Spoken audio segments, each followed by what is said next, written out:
Hello, this is Christina Barr. You're watching Black Tea News.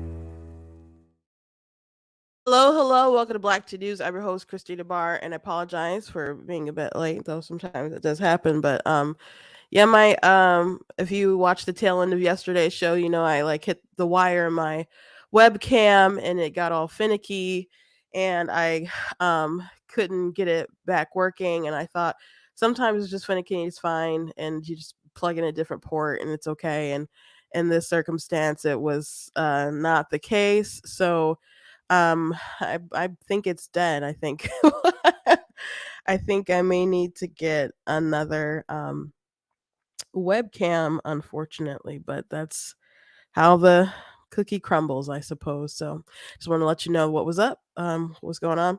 So anyway, today we're going to be talking about Oprah and her response to her critics who are upset about her Maui response, and which it was pretty remarkable. I just got to say. Also, there's a candidate in Virginia who has been in the news. Actually, my oldest sister sent me the link some time ago, and a couple days ago, and she's like, "What do you think about this?" And I was like, "Oh my gosh." Um, but she uploaded popcorn, I guess we'll call it, her escapades with her husband on social media, not social media, but like on a website.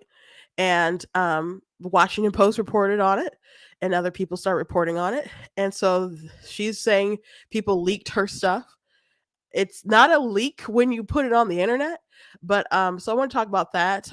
Politico had a interesting take on her, saying, "What does it matter if she did this thing? People are inappropriate all the time." It's an interesting route to go, so we will explore it. And also, the New Mexico governor is just doubling down on her unconstitutional measure regarding gun control and suspending, like, being able to carry a firearm in Albuquerque, which people already protested. There's already gun activists who came out against her. I talked about this on Monday with my guest, AK, and she's doubling down and saying it's NRA talking points. Like, I saw her on CNN, they're like, "Okay, but people on your side of the aisle like are upset about this," and she's like, "It's the NRA." And it's just like, no. But she has a valiant reason to why she wants to just trample your rights, and the answer is always the children. The children. So if you say you're saving the children, I guess you can do whatever you want to harm them, I suppose, and their parents and everyone else. But before we jump into everything, I want to encourage you guys to go to blacktnews.com, check out different content on my website, different articles, different videos, etc. If you like what I do here and you'd like to support, help me get a new webcam, I guess, and other sorts of things that I need, you can go to blacktnews.com/donate. There should be a link right in the description for watching on Facebook and YouTube. It costs to stream, it costs to run my website, all that stuff. So if you guys can help with the overhead, I very much appreciate you for helping it along, as far as needs that we had before and needs that are apparently present and coming in the future and so on. So thank you very much. You guys can also give stars for watching on Facebook and YouTube. You guys can do super chats. I see you guys already in the comments, already before I press live. So thank you guys for being diligent and out there. So again, thanks for being on. You need to design a pretty background. My sister said that I should put some of my banners behind me, and I might do that. I kind of like there's lots of setups like online that I like, that I can try to kind of emulate, and I am just like behind a wall right now. So you know, I'll have to build that up too. And I don't plan to just have a plain wall behind me my entire black tea career, I suppose. So I'm taking comments into account. Check out different merchandise that we also have at the store. I'm actually, you can't see me where I'm sitting down, but I'm actually wearing my goat t-shirt today. I have it in a t-shirt and I also have it in a hoodie. So let me go show you guys what that actually looks like. Um, this greatest of all time shirt. So you guys can check that out at blacktnews.com. I also have it in different colors because people reached out and said, I really like the shirt, but I cannot wear white. My kids will ruin it or they'll ruin it, which I get it because sometimes I'm like, oh gosh, it's makeup. So um, I got it in different colors. If you needed a different color, also got all kinds of other stuff you guys can check out, including my book, of course, God is blatantly against abortion. It's available um, on Amazon. It's also available on Barnes and Noble. And by the way, before I get into everything, I just want to note I'll have to maybe do a TikTok or short about this, but Live Action had tweeted something that people were annoyed by. I guess people are always annoyed um, by the stuff that they put, but they tweeted out your personal beliefs and where another human right to life begins. So pretty simple. And someone said, "Welcome to pro-choice." And this person, Miss Fanny, said, "You're so close." And I remember Miss Fanny because Miss Fanny said, comment on that story about that girl throwing her baby in the and putting it in the bag and put it in like the dumpster while it was alive, and said that the only thing sad about this story is that she didn't have abortion access. I'm like, excuse me? So that's who she is.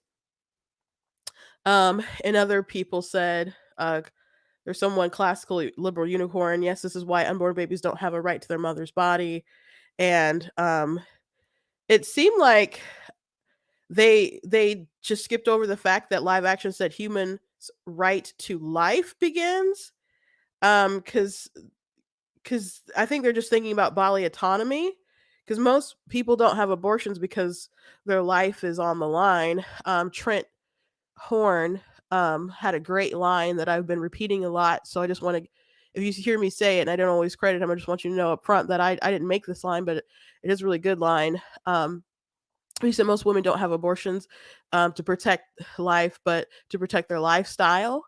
And he said that while he was debating Destiny, and I was like, "Oh gosh, that's rough," but that's really accurate and just perspective. I suppose more people need to be aware of, because you don't have a human right to take someone else's life. So even in the sense that they're saying that the baby doesn't have a right to their mother's body, um, you still don't have the right to kill that individual. You want to maximize the most liberties possible. So if you're in a situation where both parties can live, that's what you do. We have circumstances every day.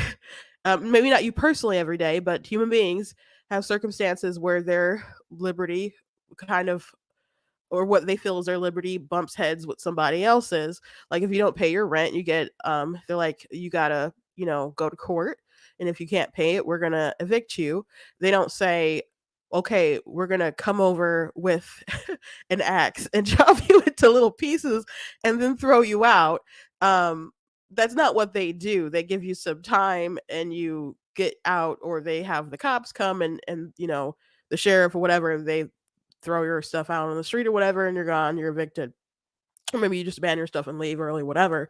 But no one like decides like I have to kill you and jump to this scenario that's really super aggressive.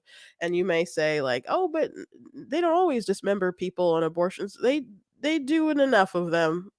And I mean, suffocation and starvation is the other way.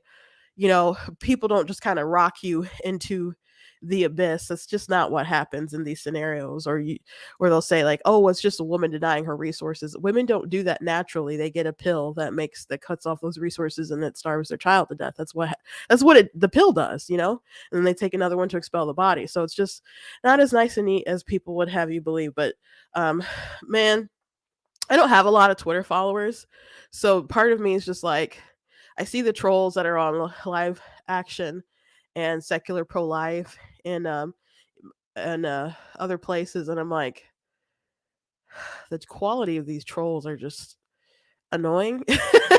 So I'm like, I guess I run into them on TikTok sometimes, but I guess it's kind of something that I will dread, I guess, as my popularity, if it does begin to continue to increase on those other places. But I just see why a lot of people mute stuff, because you can't argue all day with all these people, because at some point you got to take the scripture into mind where it says don't cast your pearls before swine. So anyway, let's get into the stories. So today I was actually last night I was contemplating. You guys know that you can hear my voice, I'm a bit sick.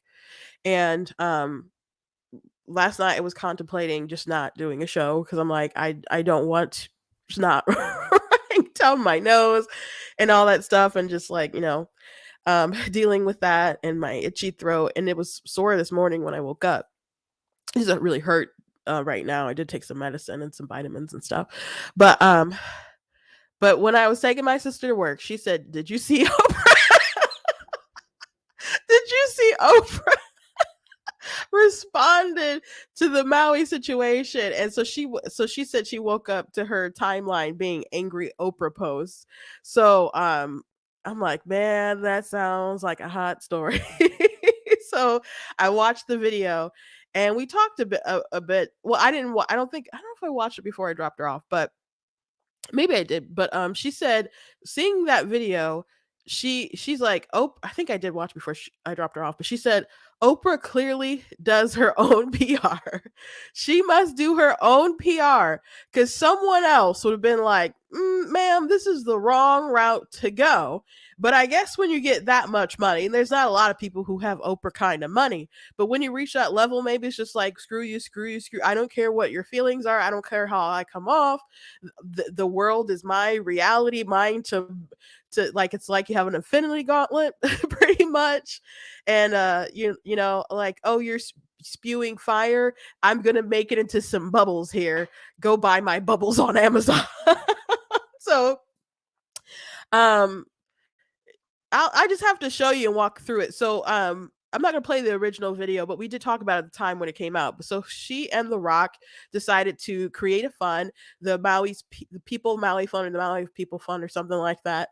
And because they were saying, oh, there's people who want to give, but they don't know where to give. So we created this fund to go ahead and the funds will go directly to the people if they qualify, and be recurring monthly payments. So they committed to giving $10 million. And so The Rock is obviously very wealthy. Oprah is a billionaire. So most people's response is to, but beyond people just not really trusting them for various reasons, or primarily not trusting Oprah for different reasons. They're kind of like, you guys can do more, and you're asking other people it's to do something when you could solve the problem, and this happened in your own backyard. You bought up a lot of land yourself, apparently very cheaply, as people has reported. um and people just have questions, and they're just like, you have an obligation, like a, not like a government, is going to make you do this kind of obligation, but just like a just typical kind of moral obligation that's happening in your backyard. And she must feel that to some degree, because she's doing something. But people feel like you could reach a little deeper in your own pocket and not ask folks to do this. So people have had all kinds of questions about the fund and whatever, but mainly the reaction from people has been, you're a very rich person. You can just do more. You can call up other rich friends, and you don't need to go on TikTok and ask people on TikTok. There's a lot of adults on TikTok. A lot, it still skews a lot younger or whatever, and ask those people to give. You can just start a text chain with other very rich people. You have the power to, like, win elections and build presidents and all that stuff. You can go get some money, without even having to solicit to everyone else. So that was kind of the main sentiment going around. So with that being said, let's go ahead and watch her interview, as she just kind of explains where the whole situation and where she was coming from. And it's all very, very interesting to say the least, but terrible PR in my humble opinion. Here's a little bit and turn to the Hawaii wildfires and the efforts to help those in need. The People's Fund of Maui was created by you and Dwayne "The Rock" Johnson, in which you both poured time, effort, and millions to kick it off yourselves. Yet and still, it faced online criticism. I want to give you the opportunity to kind of give your thoughts on that. Well, this is a really great point about being happier in the midst of an onslaught of being terrorized and vilified online. I will say this, I came out of this experience, I was just saying this to Arthur this morning, with so much more compassion for young kids, because I was thinking, what if I didn't really know who I am? What if I didn't have the assurance of Invictus, that I am the master of my own fate and the captain of my soul? If it would have taken you down. It would have taken, it will take you out. Yeah. So all of the online, being slander and attacks, lies, conspiracy theories, really took the focus off of what was the most important thing, and that was the people of Maui. So this idea. I like to just play the whole thing for you right there, but I'd just want to interject right there. So people are criticizing this interview here starting off like, ma'am, did you just really compare people complaining about how rich you are to online harassment and bullying and stuff? Like, I know somebody found out they had an STD and they put that online and was like harassed by people that they like that's like some stuff that people do, on online, and she got some serious hate, sure, but the but most of it was, lady, you are so rich. You can do more. So I just don't think that's anywhere near the level of comparisons of like people who get bullied online for stuff. I mean, there's um pe- people say all kinds of crazy stuff to I haven't seen anything that anyone said to her that was on level of stuff that I get. People said some pretty vile things to me, some racist things, some sexual things, and I'm not saying that she didn't get that kind of hate, but I mean I watch a lot of content about people complaining with her fund and stuff, and most people are complaining like, "Oh, Oprah, you're rich, you can do more." Don't I'm broke. Don't ask me for money. Reach in your own pocket a little bit deeper. That was basically the sentiment. I'm not saying I've seen all the videos. I'm not going to speak for everybody, but I just don't think it's anywhere that level.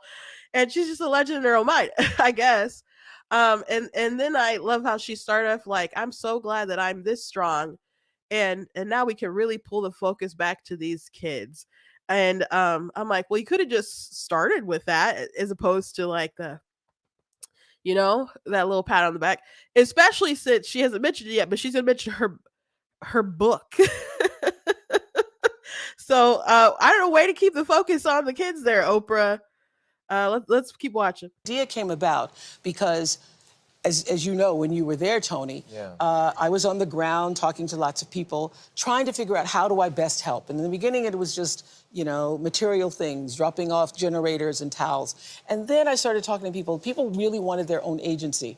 Gail's son, Will, sent me an article about Dolly Parton. Dolly Parton, in 2017, during the wildfires in Gatlinburg, started a People's Fund. She called it My People's Fund. She had a concert. She raised $12.5 million and then directly gave it to the people, $1,000 a month. I thought, whoa, that's the idea. Yeah.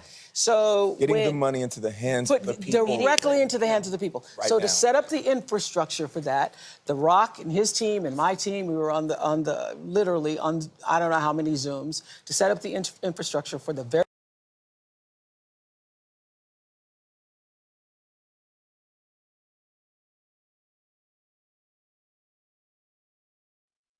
Oh, sorry.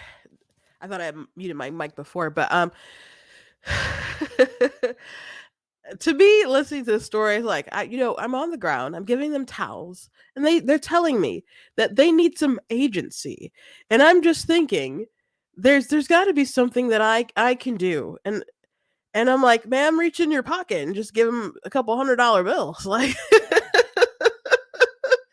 I had mentioned.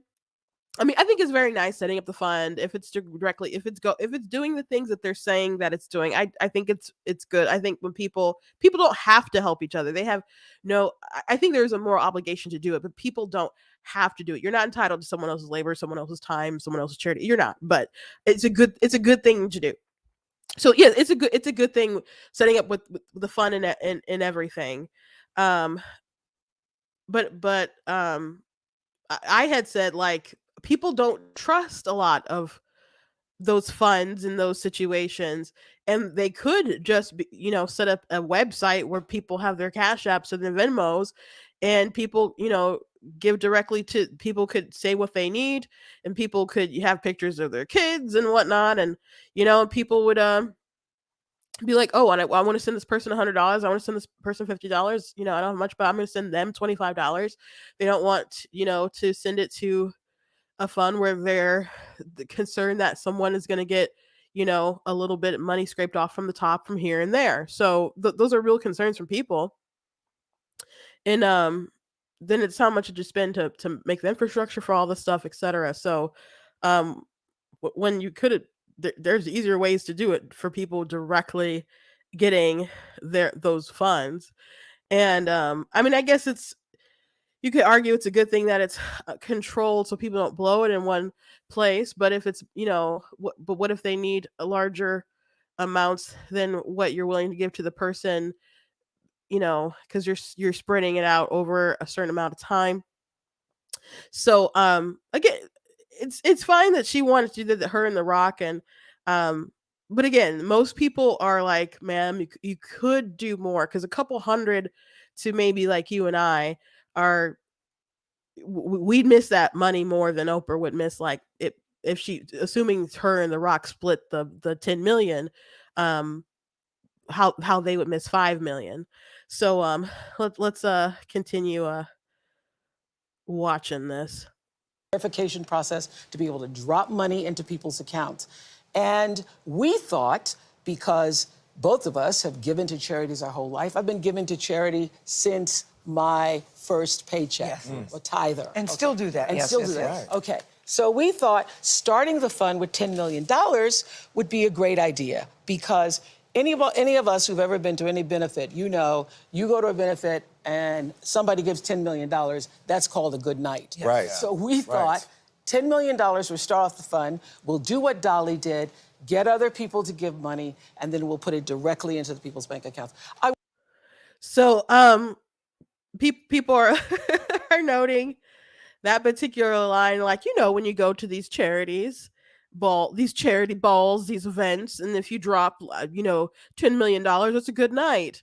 you know um these charity events where it could be like 20 grand a head or 10 grand a head, or I don't know.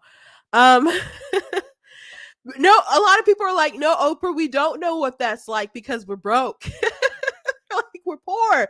We don't know what that's like. I mean, but she's talking to the people there who's probably gone to such events or at least covered such events. So but yeah, the people from the outside looking in are like, I don't have that sort of frame of reference. And I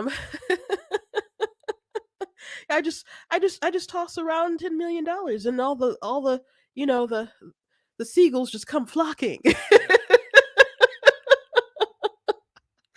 um yeah, people are like, we don't have that sort of frame of reference, and but they still feel like, yeah, you can do more. Again, this is a catastrophe. I don't want to say, I guess, once in a lifetime catastrophe, um because there's different other sort of big events that have happened that have really decimated.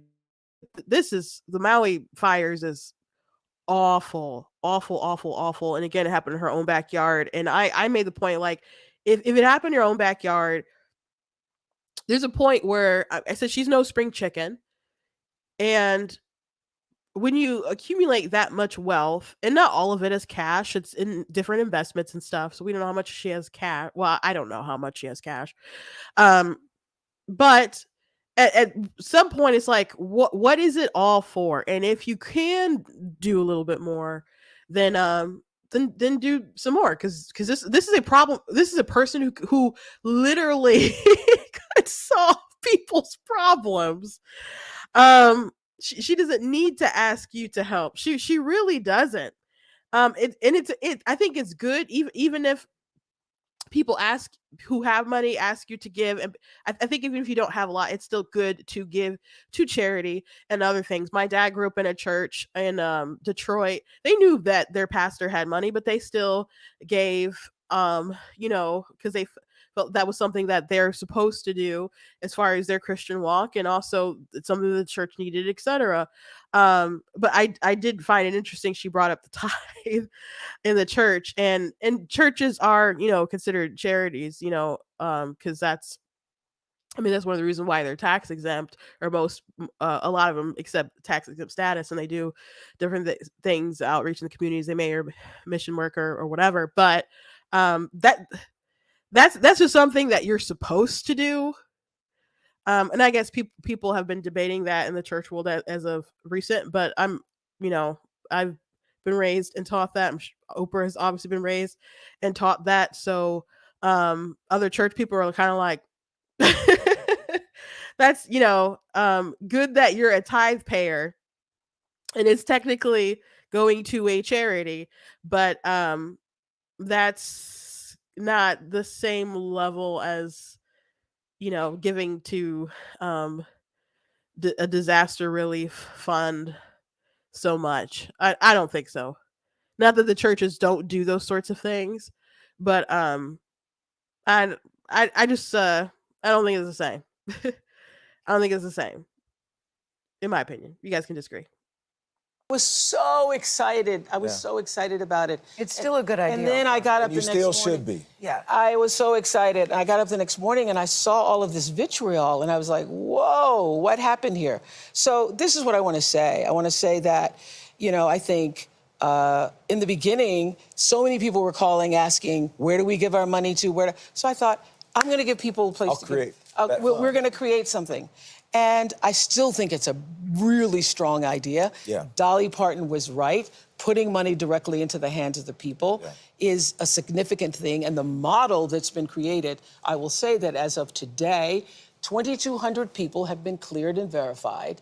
And those people are going to get a notice from the People Fund of Maui, and going to have the money. And it's working. It made me deeply mad. It made you deeply sad. Made me sad Yeah, that and I'm we're at wondering this how you're state in coping our with that. country, Yes. Right.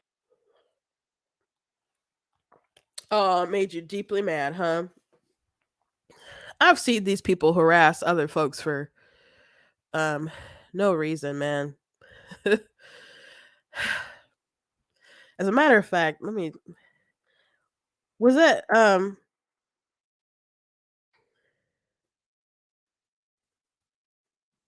Macy Gray that they interviewed about the it's just a and she was basically bullied into saying womanhood is a vibe. I just want to make sure that's the same interviewer. I'm looking it up right now. Uh I'm looking at, nope, it was somebody else. Okay. All right. I was gonna Okay, it was somebody else. It wasn't her. It wasn't her. Okay. Because I was about to my sister said when Oprah talked about the uh the charity event, she said all she oh, I'm sorry, that was another comment. Let me go up. She said, all I heard was, I've been praised for the money I've given before. People have praised me for this. Yeah. Yeah. So I don't know if The Rock will say anything. From my knowledge, he hasn't. But all you have to do is say, we just want to help the people, and that we're going to keep the focus on helping the people. And people criticizing these people and thinking that they're trolls and whatever, and being like, oh, I know what it's like to be bullied, and it's so good that I've, written this book on how to be happy and all this stuff. um just keep the energy toward the people you're helping. Keep the energy toward the people you're helping, because literally the criticism is, you are very rich and you could do more. Don't ask me for money, I'm broke. That is the large sentiment in the atmosphere. And if she's saying people should be grateful I gave this, I think people should be assuming that it is given, and not just like committed funds, and it is actually funds that she's given. I think people should be happy for what they receive. I do think that's true. Um, but again, these sorts of things don't happen all the time, thank God. But the level of devastation, every time I would mention it, just the failure of government on so many different levels. Um, these people who died, their kids dying, families wiped out, their property gone, their homes gone, historic places they've had for such a long time. I didn't talk about the story a lot, but when I bring it up, I just like would begin to cry, like tear up. It was just so awful to think about. I saw an interview, somebody talking about how they jumped in the water to save themselves, and people jumped in with their kids, and he didn't see a bunch of kids come up, and he was pretty sure a lot of them had died. Like this is a really huge moment to really make an impact with what you've accumulated with your life. And I don't think it's crazy for people to be like, no, ma'am, you can't do more. And a lot of people are really hurting. And call your friends and raise some money, and don't ask us for it. Now, again, I think just because you may not have a lot doesn't mean that you should be like, leave me alone, I'm not going to give. But plenty of people have given. And she said people gave to her fund, and people give to other funds. And I think, again, people will be more inclined to give directly to people's GoFundMe, Give, Send, Goes, Venmo accounts, Cash Apps, etc. They just kind of question people like Oprah. So, and I thought it was interesting when she brought up the ties again, because I'm like, I've definitely heard some Oprah things that I'm just like, you still love the Lord, Oprah, but I'll have to get into that a different day, because I'll just have raised some eyebrows to some of the things that Oprah has said. So that doesn't mean she's not tithing to somewhere. Um but you know I just got some questions sometimes for Oprah. So anyway, let's move on. So pretty big story. And my oldest sister had sent me this story, and not this particular article, but when this news broke about a candidate who did some naughty acts. Not really. Um, I mean, I guess it's under the marriage bed, so it's not that it's naughty. I just, I guess it's fine if I say sex. As far as it getting flagged, who knows? They're probably not gonna monetize this video anyway. Um, so she was streaming her with her husband, and they put it online on a website, and solicited, money for them to do different things. And it got out, and the Washington Post reported it, and other people, Republicans pounced, and other people shared it. And so they're like, oh my gosh, this is a leak, how dare you leak my stuff. And she's trying to invoke like revenge, porn laws and other stuff like that. And which, if you upload yourself, your acts on the internet, and that gets out, and people notice, and people talk about it, that is not a leak. Just because there's something that you put out there on the internet and other people found out about it.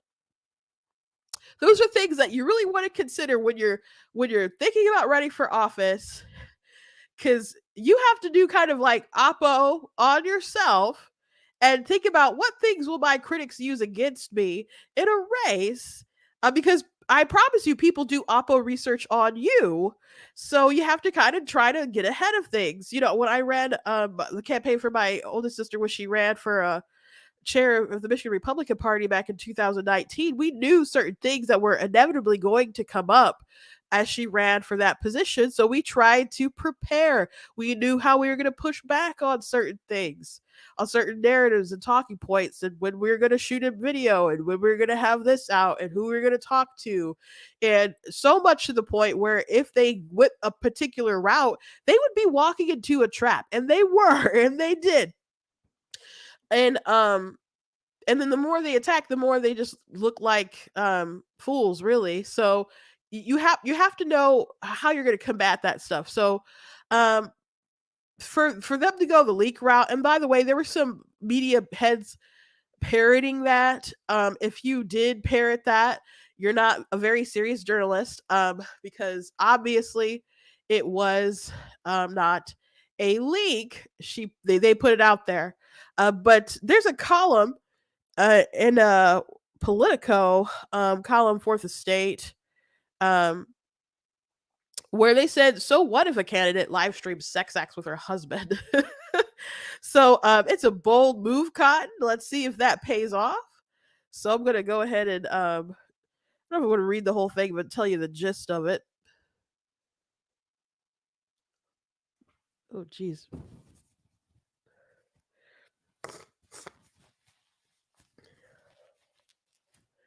So what if a candidate live streamed her sex acts with her husband?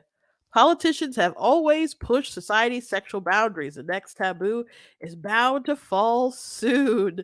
So, very, very interesting here. Virginia House candidate Susan Gibson has gone on the offensive, protesting the leak of the sex performance and prospecting previously discovered legal territory by calling the distribution of her videos an illegal invasion of her privacy and a sex crime against her. So Susan Gibson, a Democrat nominee for a competitive seat in the Virginia House of Delegates, toppled a previously untouched political taboo this week, where the Washington Post fairly reported that she and her husband had performed sex acts online forum known as Chatterbait. Okay, where the couple had 5,700 followers, and they solicited tips for performing requested moves. Politicians have long transgressed polite society's sexual boundaries. Members of Congress always seem to be getting busted for hiring prostitutes. A number of members have been convicted for having sex with underage pages. In the 1980s, one lawmaker, Rep. Barney Frank, lived with a male escort who said he ran his prostitution service out of Frank's apartment. In the 1990s, Congress could have passed for a swingers club as a passel of high-ranking members, including Bob Barr, Dan Burton, Robert Livingston, Newt Gingrich, Henry Hyde, and Pete Dominici engage in sexual affairs. And of course, in 1998, President Bill Clinton collapsed the day's existing moral standards when he did the same with an intern inside the White House. So, by the way, people knew this stuff wasn't good. By the way, they knew it wasn't good. And that's why they would lie about it. Bill Clinton lied through maybe you guys have heard the phrase right-wing conspiracy, vast right-wing conspiracy theory. Have you guys heard that phrase before? Last time I heard it's probably not the last time I heard it, but the last prominent time I really heard it, Hillary Clinton was on the debate stage, so it's a while ago. But and Anderson Cooper asked, he's like, "Do you still believe there's a vast right wing conspiracy theory?" And so she said, "Don't you?" I laughed, and she said, "It's just gotten better funded."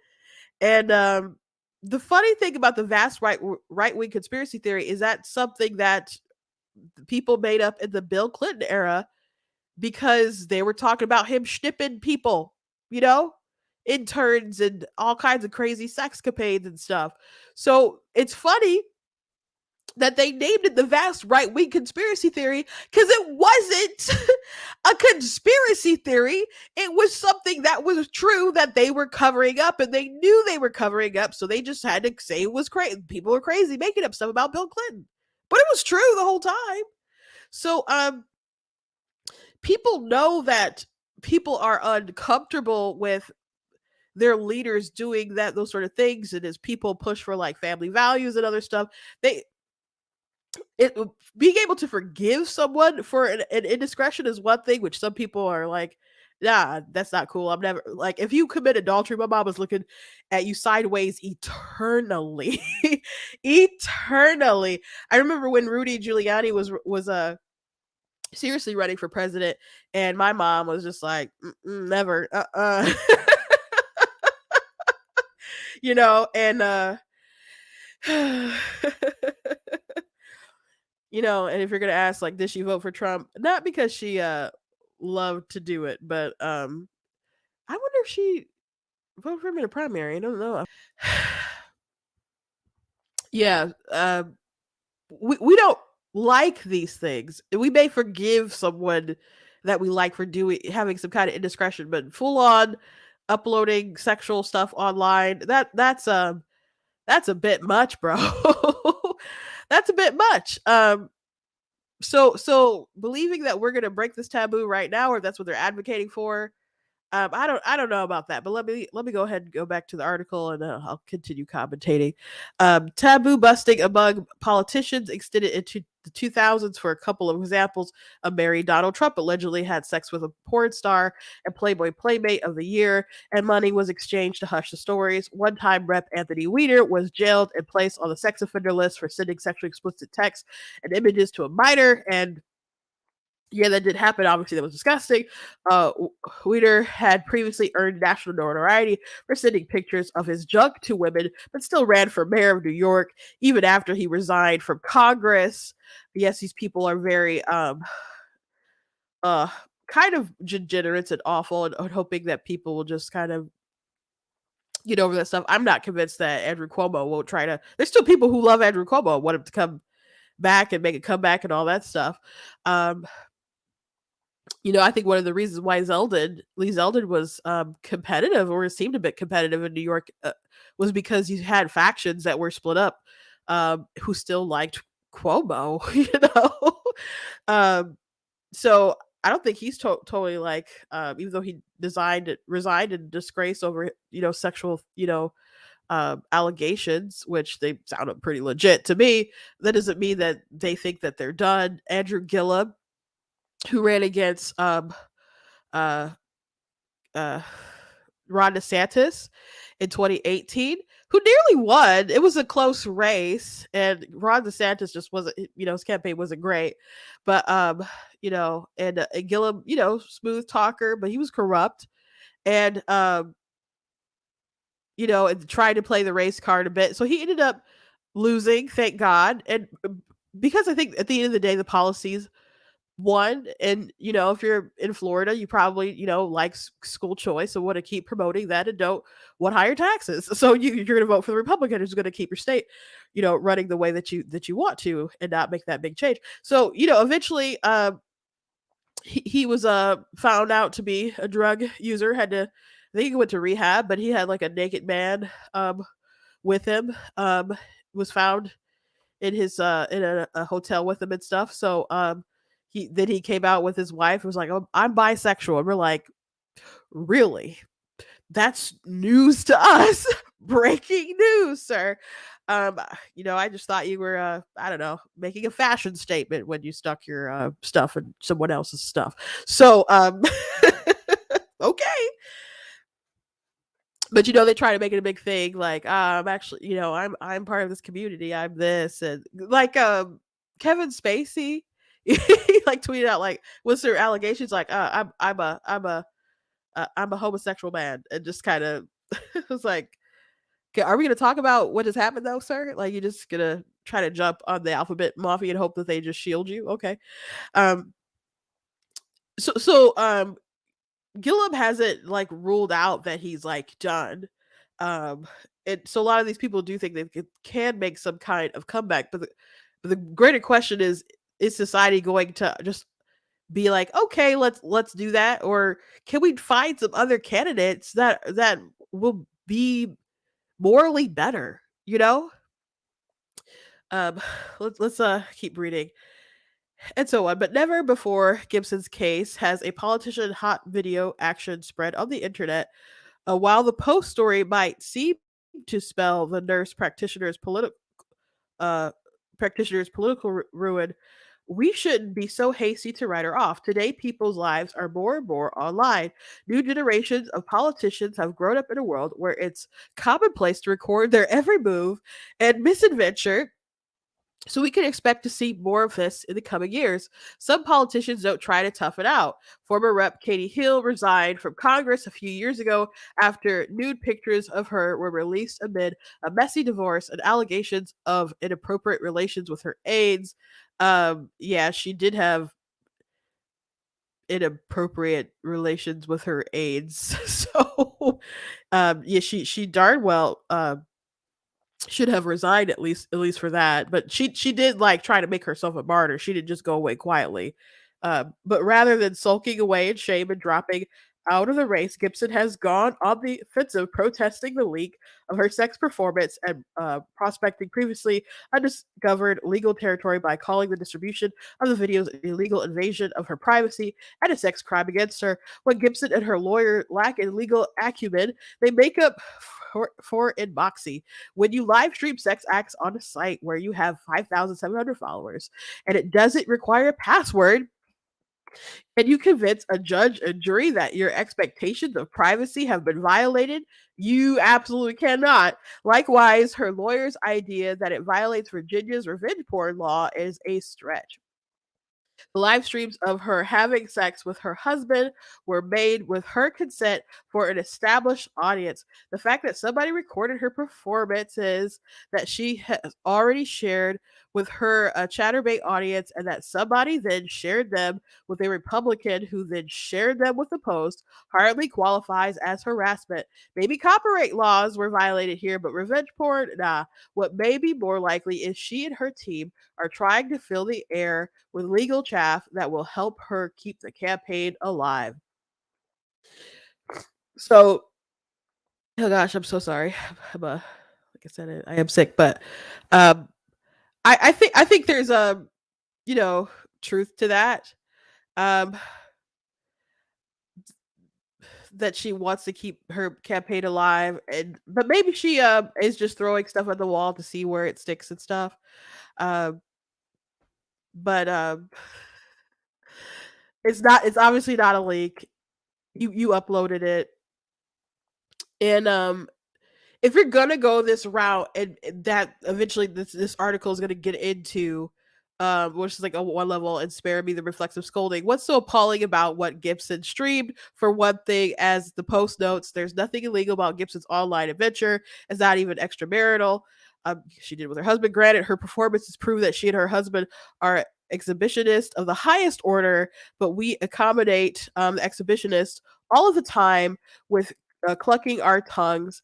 According to the Daily Mail, not an always reliable source, one clip has Gibson offering her paying audience the chance to see her having a non missionary sex position with her husband or witness a golden shower. That's disgusting. Billions of such consensual videos like this reside on the internet, and plenty of couples engage in such acts daily. The transgression here isn't connected to the sex as much as it is to privacy. It's like somebody giving you a chance to watch them vacate their bowels, or something that remains taboo for complicated for long-term reasons that might not stand for long if some candidate decided to test it. If you're a candidate, this is not a dare. I have a weak heart and I might not be able to withstand it. We've learned since the Clinton era that voters are willing to forgive an ever expanding range of previously taboo behaviors from their office holders, provided children are not involved. Barney Frank, remember, won re election with 66% of the vote after the male escort expose and a House reprimand before Ronald Reagan. It was inconceivable for a divorcee to run for the president today. Nobody cares. At one time, to have been discovered smoking dope or taking cocaine would end a candidate's campaign. Not so now. As the old taboos have fallen, so will the new ones. Today, it might be tough for an adulterous candidate to win office and a near impossible for a married candidate who has had sex online with their spouse to succeed in politics. Past returns are no guarantee of future results in either finance or politics, but the day a video exhibitionist who solicits tips wins office may be before us soon. Um, I I haven't been following the race. This is kind of like the first information I've really heard regarding it. To be frank, um, and the people of Virginia will have to make that call. I don't know how blue the area is or whatever, but um, it is typically a blue state. It had a good win with Youngkin, and they made some good strides, in the state. So I don't know how this will turn out. Um, but I don't think it's good if we as a society are just like, oh no, streaming your sex life online for money. That's totally who we want to be our elected officials. On the other hand, I'm kind of not surprised if that's where we are, but I just kind of think that's um sad though. I think that's really sad. And people could say, well, what about all the stuff that Trump, did, the Hollywood Access tape, which by the way, I was part of the recount in Michigan, and so I was on the west side of the state, and when it was all over, I was talking to the person who was heading up Jill Stein's team and the person who was heading up Hillary's team on the ground there, and which they all were Hillary people, just to be frank. But um, and I was the only female among them, and I think everyone else was gay, and they had their boyfriends and stuff there, or and some friends and stuff who I think were also gay, and and we got into a couple different conversations. We talked about abortion a little bit, and I'm the only woman, and all these gay men are trying to lecture me, and they did ask me. Sorry to get a little off topic. They asked me, was I really a Republican? Did I really have these values? I was like, yes. And then they said, a lot of people, it's hard for them to process that, but they did say that there was lawyers there who worked for the Republican Party who were actually Republicans, so they just wanted to know. So it was like, yes, I'm actually a Republican. I believe the things that I'm talking about. And but when we got on the subject of the Hollywood Access tape, everyone agreed that it was locker room talk. Everyone agreed that it was locker room talk, and they all, and I was the only one who said I don't talk like the way Trump talked on that tape, and they all said that they talk like that with their friends, with their boyfriends, with their whatever, when they're not in public or whatever. So um I was kind of the only innocent parties, but we all understood. Like there was a lot of hysteria and conversation surrounding the tape. But frankly, I thought something that was really messed up about the tape is the fact that he was talking about how there was a woman that he was attracted to, and she was married. And he was thinking about he wanted to go after her and stuff. That was like, I'm like, nobody cares about this part. This is clearly like disgusting. I'm like, are you all cheaters out here? Like, why does no one seem to care about that important piece of information? So I don't like Trump's, multiple divorce history, and if he didn't, after that tape, we felt so, like, after that release, we felt so defeated. Like he needs to the Trump isn't good for apologizing. He actually did apologize about that, and he did say it was locker room tape, which again I think most people could believe that. And by the way, the number one like rated R movie around that time was like I don't know around that time, but that year Deadpool came out and did very well, and the first one. um you know and people did all kinds of crazy things. They built like naked mache like Trump statues that they were touring around the country in different places. And I'm like, there was some kind of exhibit or something on Twitter where they had women who were naked, and they wrote some of the things that Trump said about women on their bodies to like prove a point. And I'm like, Okay, I would question people like, they're like, we should hold him to a higher standard because he's in office. I'm like, we should all just be better ourselves. I think the reason why you could get these different cases of these people who are, sleeping around or having affairs, or whether why they're even making the argument that someone who has like a sex tape online could be, permitted to the to higher office or whatever, is because that that's kind of where a lot of people in society, even if they talk about it or not, are kind of at. So if I said I would like a candidate to be kind of on a standard I am, that would be kind of a high standard, I would think, and I'd be pretty happy. I'd be pretty proud for the most part. If someone kind of held the same kind of ethics and morals and values, and they were, um, sitting in the high office. But most people are, complaining about Trump and other people, at least that I noticed, weren't very great themselves. There's this one guy who I was going back and forth with, and he's like, I don't like Trump. He's a misogynist. I'm like, this person has inappropriately hugged me and talked about my breast. So I'm like, sir, you are a misogynist, and then they blocked me. So so people have a lot of strong feelings about other people, but they don't look in the mirror. So um, I I think it's absolutely possible that this taboo could be broken. This person could win. I have to look at the actual, race and the how actual close it is. Again, Virginia is a more of a blue state, um, but who knows? Who knows? Um, but I remember when I was in middle school talking to my teacher about um Bill Clinton and stuff, and you know she just was kind of like, oh, I'm you know okay with forgiving him, and which Bill Clinton has done some pretty egregious things that are alleged that he's done.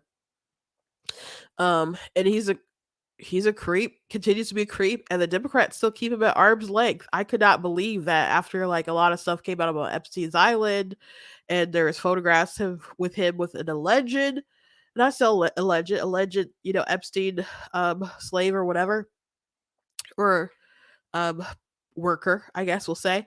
And they still had him at the DNC. They still had him at the DNC, that, photo that he had, that painting, um, which of him in the blue dress. And there's people who's participating in politics who are fairly young who don't even know about the blue dress. I had I had a tweet back in 2016 about the blue dress, and it got a lot of it was one of my highest tweets that I had. It wasn't under Black Tea, it was under another account, but people were like, "What do you mean blue dress?" Like, people didn't get it. So, um, a lot of the stories that they reference in this article, I'm sure a lot of people aren't even aware of. Um, so there's information people don't have about the maybe how far gone we already are, and I'm sure couples do record themselves for whatever reason. There's movies, sex tape, and about married couples doing whatever they think it's fun or whatever. But it is weird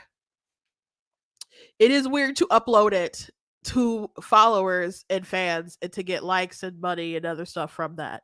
That is a bridge too far, I think. And other people won't agree because of course we have all these girls who are on OnlyFans, so much money, people who pour money into OnlyFans, and then these girls get on like the whatever podcast and talk about how much bank they're making. Some people on Twitter and stuff just spew some dumb political opinions because they have an OnlyFans account on their profile, and they're hoping that you're like, look at this dumb opinion or look at this crazy opinion that's kind of out there. You click on their profile, then it says OnlyFans. Some of it's just for attention, to keep bankrolling money into what they're doing. Like I mentioned a person earlier today that Miss Fanny or something, that's what her account is like. I think anyway, but it does have a link there.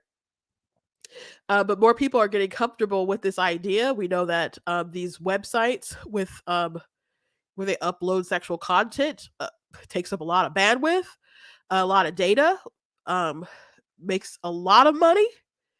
So I think our society has a degeneracy problem for sure. So she could totally get elected, I think.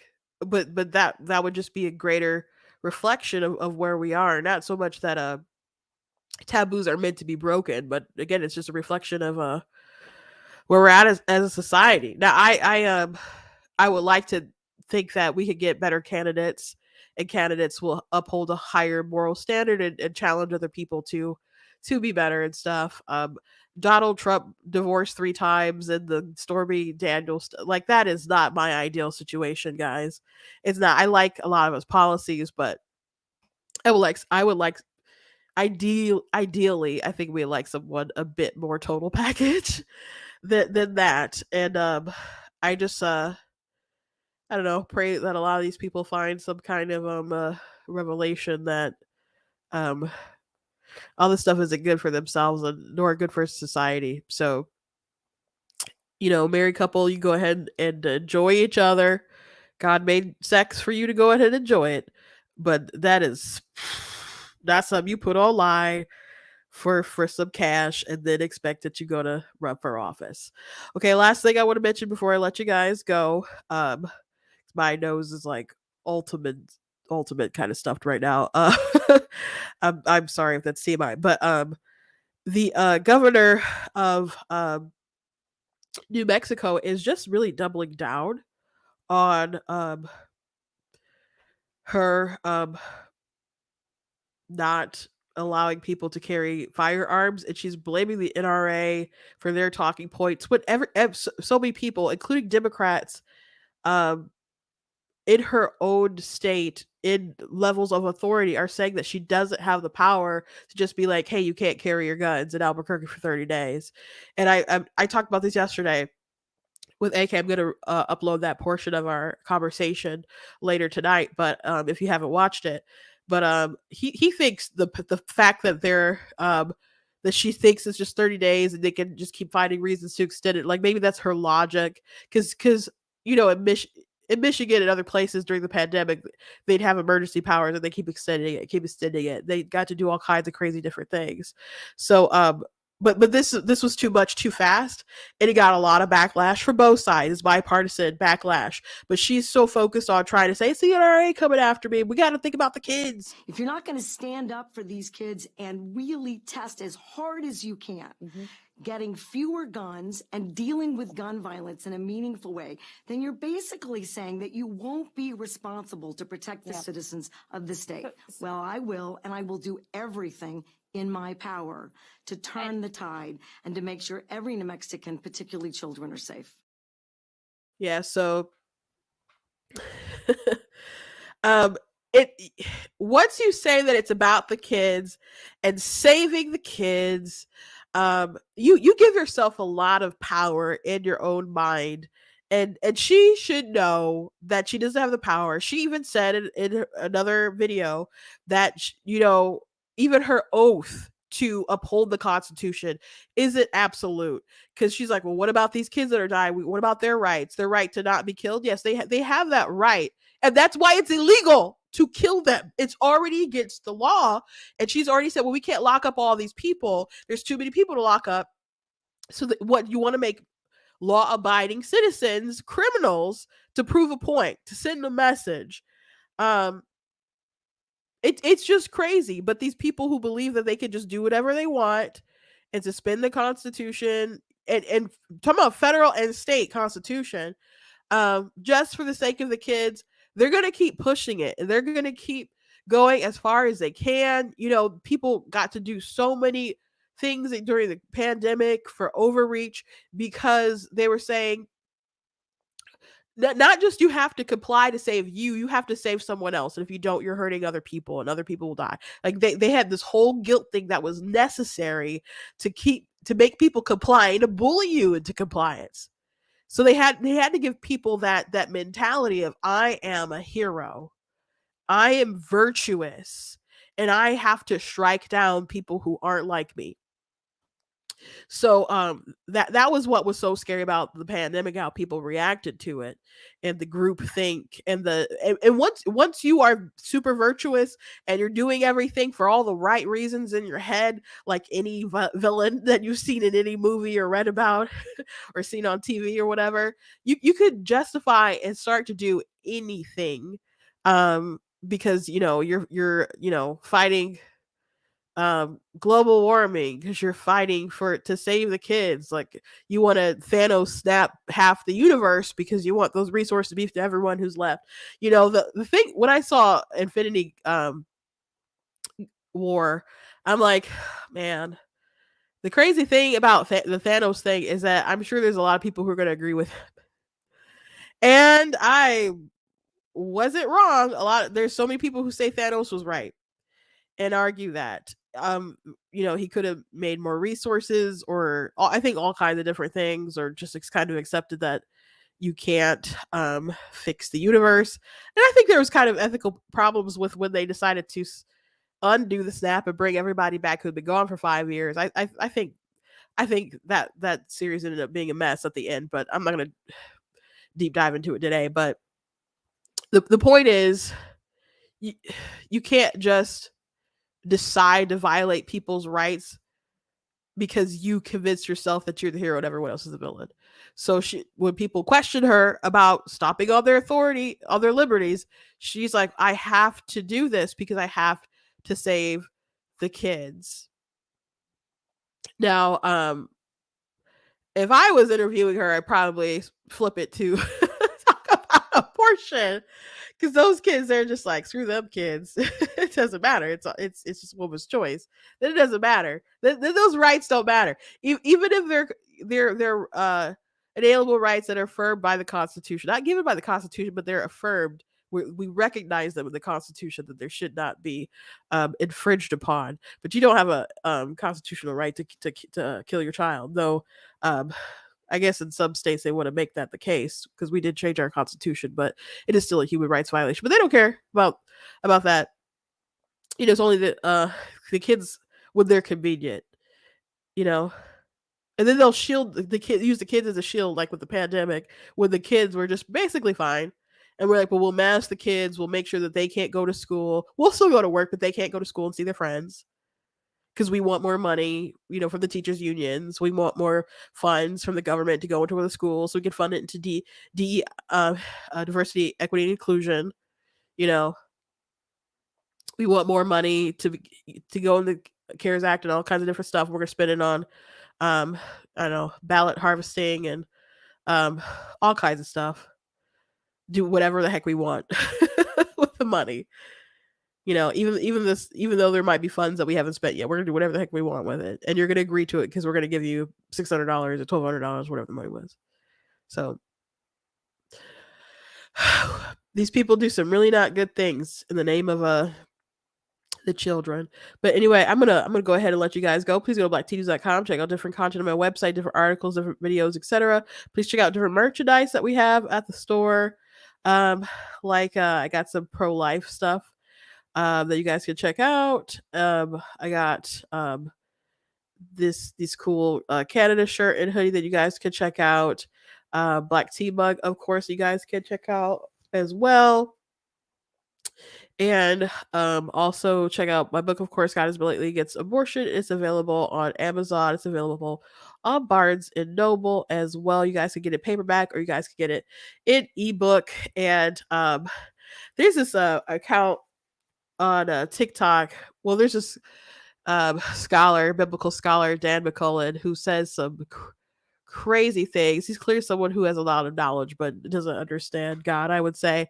And he's done some anti correct people, try to correct people on the whether the Bible says that is against abortion at all. And so he's had some bad takes. And so I've been meaning to reply to one of his videos, but I saw there's this account it's just debunking Dan. That's what the account is. And they do such a good job. So if you're on TikTok, follow Debunking Dan if you know who Dan is. I really hope that I know Inspiring Philosophy and some other accounts have gone back and forth with Dan a little bit before, but I hope some other big apologists that are online will look at some of his content, like Mike Winger and other people like that, and address some of the stuff that he says and spouts, because some of it is just like baffling. But yeah, I'll have to do that sometime in the future. But there was a really good video from that account that tackled one of his abortion videos that I hadn't seen before. So then he tackles other stuff that he's done, but it's a very small account. I think it only had like 500 followers last I saw it, but it's criminally underrated. But you guys can go to my website and check out my book. All right, guys, thank you very much for watching. I don't know how spicy or juicy the news will be tomorrow. I think if my nose is still this stuffy, I probably won't shrink. Because this is kind of rough. It seems like the more that I talk, the more it kind of builds. So there's a chance I might not go live tomorrow, but we'll see. Hopefully I'll get a lot of rest tonight and more vitamins and medicine, and we'll be all good. So be on your toes. Just be on your toes tomorrow. I may be here, I may not. I might, but if I'm not, just know that I'm getting some rest and I'm trying to um feel better. Thank you very much. Sandy, thank you very much. I will try to feel better. Okay, God bless you guys, and I will see you tomorrow.